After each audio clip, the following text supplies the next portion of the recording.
Before I get to the meat and crux of this video, I want y'all to check the links below. This video is going to be a sequel to a video called To Be a Man, You Gotta Beat the Man, and B. Taylor and Princella, the Queens of the Patriarchy, and my latest video, Manager, We Doing Great Things Out Here. So Platinum Elite made a live stream a week ago or so, and it's titled What's Worse, Hip Hop or Social Media?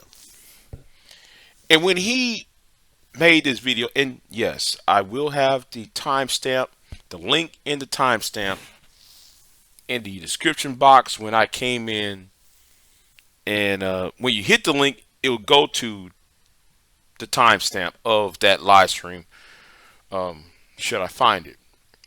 But anyway, when he made that live stream last week or so, I said, it comes to mind of two or maybe three things here. Abraham Lincoln used to make a point. He made a statement.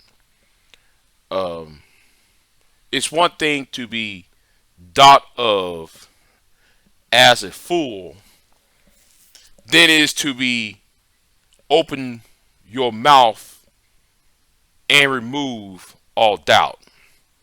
That's one thing. And the second thing was another thing come to mind to the live stream is Star Trek. In Star Trek, you had the thing called Starfleet General Order 1.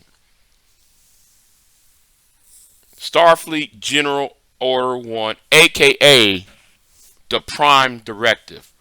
Most fans of Star Trek, particularly those who watch the Next Generation and Voyager, Deep Space Nine, everybody know it as Prime Directive. Then the third thing was a video, I think it's in a Rabbit Hole series, that David Carroll talked about black people on social media. Those are three things that came to mind.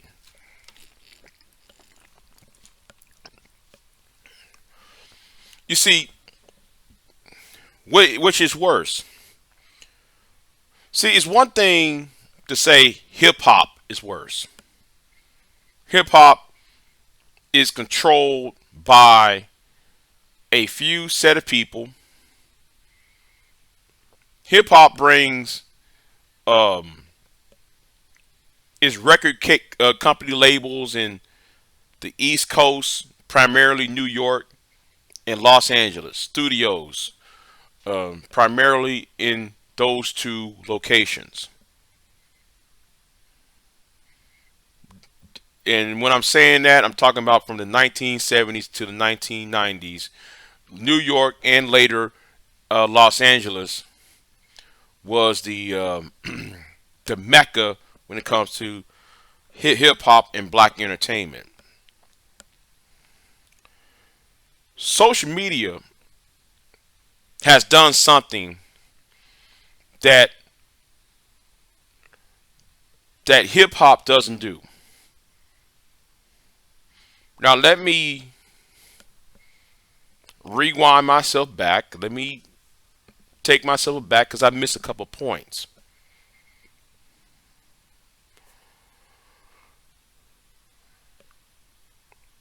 It's one thing to talk about dysfunction. It's one thing to hear about dysfunction. It's one thing to see the dysfunction on your news. Every time when there's a fire or some tragic event, is always the camera of your local news will always pick the dumb idiot, the dumb Negro who said a piece of a burger, or you know, all that foolishness, but never the sane person sitting right there. Even that, you might say, well, that's only a few cases. You see, a person outside of the hood will have to travel into the hood to see the dysfunction.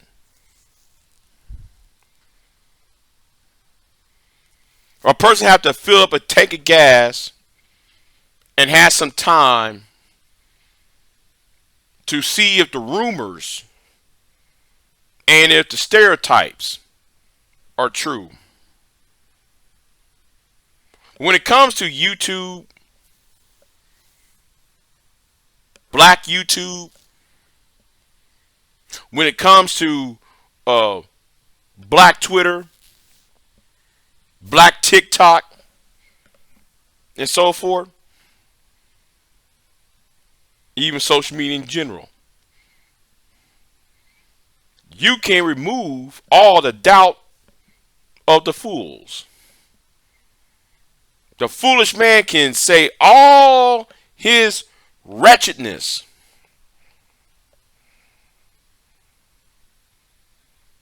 but it cannot be in doubt anymore because social media gave him the voice. See, I wish YouTube and all these other social media companies kind of have a prime directive on these Negroes. You see, because of the manosphere, the black manosphere, the gender wars, the divestors, the pro-blacks, all these groups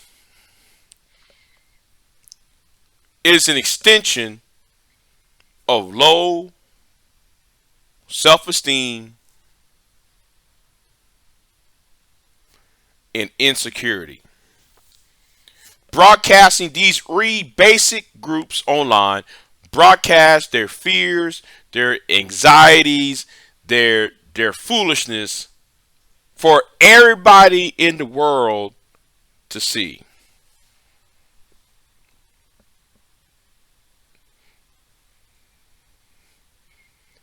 You see, black people in North America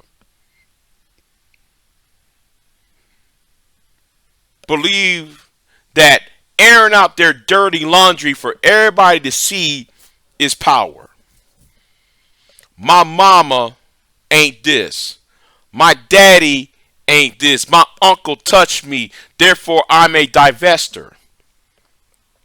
My mama ain't blue, so therefore I'm SYSBM. Oh, I'm manosphere.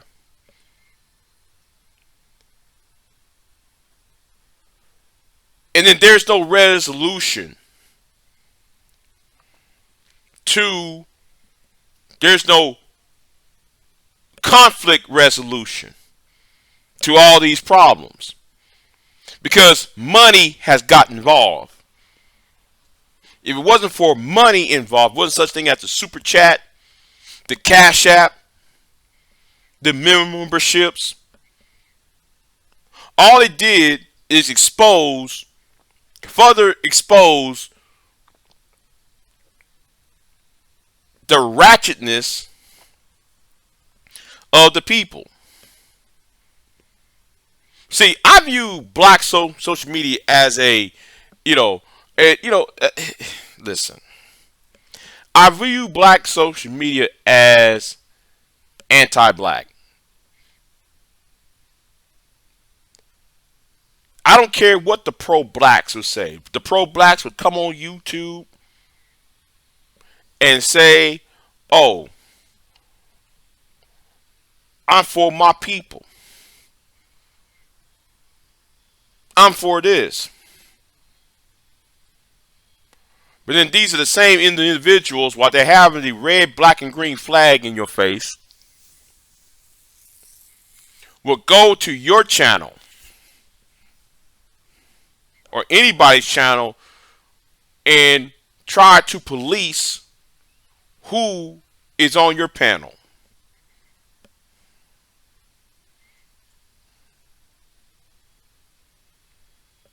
Then you have these divestors.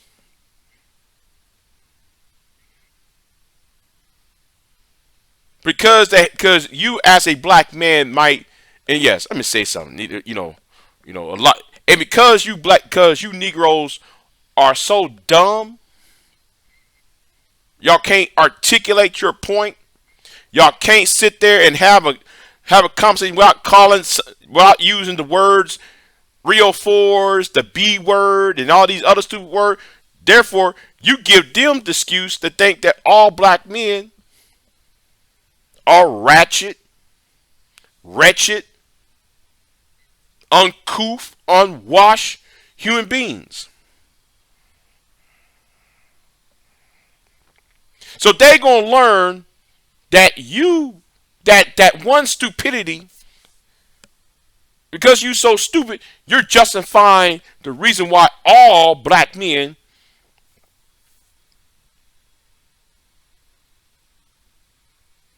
should be seen in the same light. When it comes to the manosphere and SYSBM, the groups that fall under the red pill philosophy,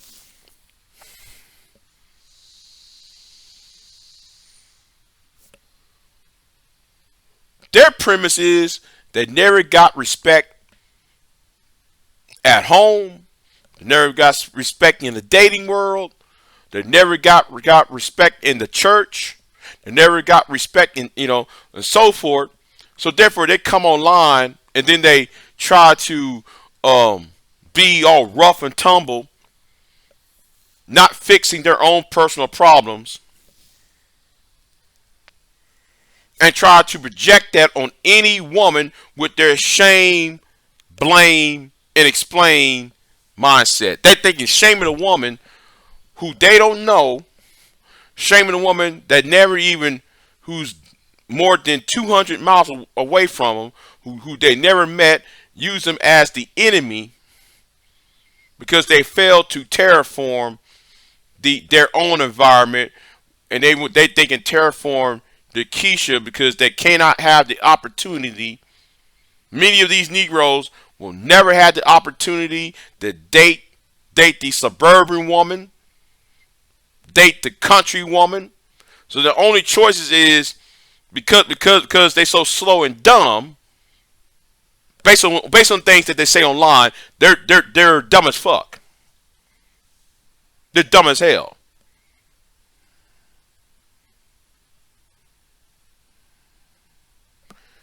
That's why they sit there and, they thinking, though, let me just shame a woman. Let me shame this Keisha, the hood rat, the inner city chick, because that's the only opportunity, and they think that's a source of power, when its reality is a sign of weakness and a sign of their own insecurity as human beings. So yes, I'm gonna do a part 2 to this. By the way, I'm doing a part 2 to this because I gotta go deeper than this. I gotta go deeper than this. But like I said, though, Platt, I've been on YouTube for more than 10, 15 years, and I'm seeing the same thing over and over again, and there's no resolution. So no, hip hop can be taken down by the economy. Hip hop can be taken down by one person buying the hip hop uh, studio and change the format. But you can't do that on black social media. You can't, because Google's too big. TikTok is too big. Facebook is too big to go ahead and effectively change, buy it and shut down some of these activating comments, these foolish discussions, foolish videos and live streams about these Negroes whining, complaining, and everything else. And I'm talking about on both sides of the sexual fence, and stop this race baiting from the pro black back to Africa, red, black and green idiots who want to follow Umar Johnson and Marcus Garvey.